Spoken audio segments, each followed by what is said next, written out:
Silahkan simak penjelasan berikut ini. Bahasan kali ini adalah yang pertama, pengertian kesimpulan, yang kedua, ciri-ciri kesimpulan, dan yang ketiga, cara membuat kesimpulan.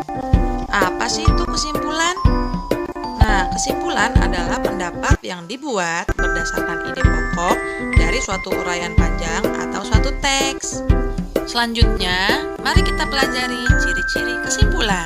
Ciri-ciri kesimpulan yang pertama, memuat pesan yang ingin disampaikan. Yang kedua, merupakan intisari tulisan atau teks. Dan yang ketiga, ditulis dengan kosakata baku. Artinya, penulisan kesimpulan sesuai dengan ejaan yang disempurnakan. Mari kita pelajari cara membuat kesimpulan dalam teks laporan. Langkah pertama, kita bisa menulis informasi penting dalam setiap paragraf yang ada pada teks. Kita gunakan kata tanya apa, siapa, di mana atau kemana, bagaimana, berapa, kapan, dan mengapa. Langkah kedua, kita tuliskan ide pokok pada setiap paragraf. Masing-masing paragraf memiliki satu ide pokok. Langkah terakhir, kita gabungkan seluruh ide pokok menjadi suatu kesimpulan. Jangan lupa menggunakan kosakata yang baku ya. Yeay, mudah kan? Mari kita perhatikan contoh berikut ini, supaya kamu bisa ya. Kita perhatikan teks daun pandan yang wangi. Baca bersama yuk. Daun pandan adalah tumbuhan semak. Daun ini banyak tumbuh di negara-negara Asia Tenggara.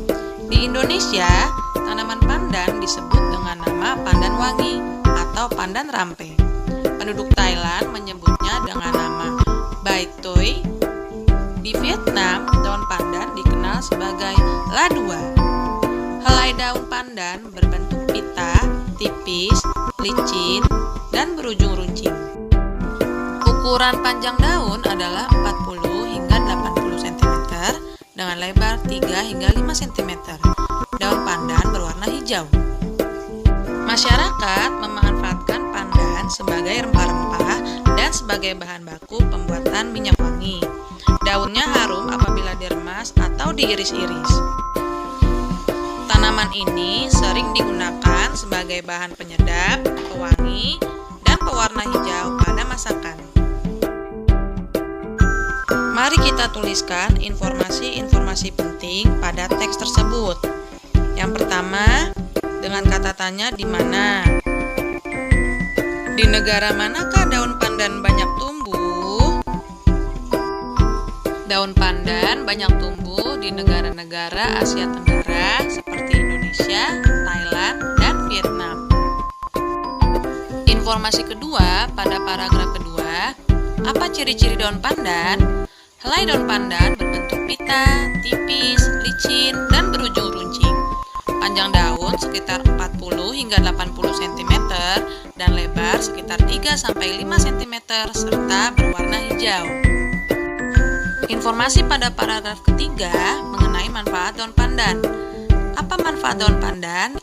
Daun pandan sering dimanfaatkan sebagai rempah-rempah dan bahan baku pembuatan minyak wangi. Langkah berikutnya, kita tuliskan ide pokok pada setiap paragraf. Ide pokok paragraf 1, daun pandan adalah tanaman yang tumbuh di Asia Tenggara.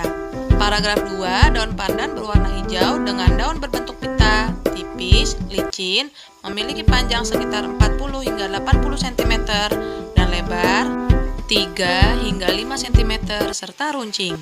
Paragraf ketiga, daun pandan sering dimanfaatkan sebagai rempah-rempah dan bahan baku pembuatan minyak wangi.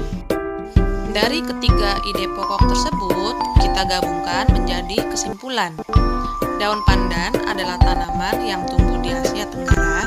Daun pandan berwarna hijau dengan daun berbentuk pita, tipis, licin, memiliki panjang sekitar 40 hingga 80 cm dan lebar sekitar 3 hingga 5 cm serta runcing. Daun pandan sering dimanfaatkan sebagai rempah-rempah dan bahan baku pembuatan minyak wangi. Mudah kan? Kalian pasti bisa. Belajar terus ya. Nah, tugas kita hari ini adalah kalian baca teks berikut ini. Kemudian, kalau sudah kalian baca, kalian silakan tuliskan informasi penting yang sudah Ibu tuliskan kesimpulannya di tempat yang sudah Ibu sediakan.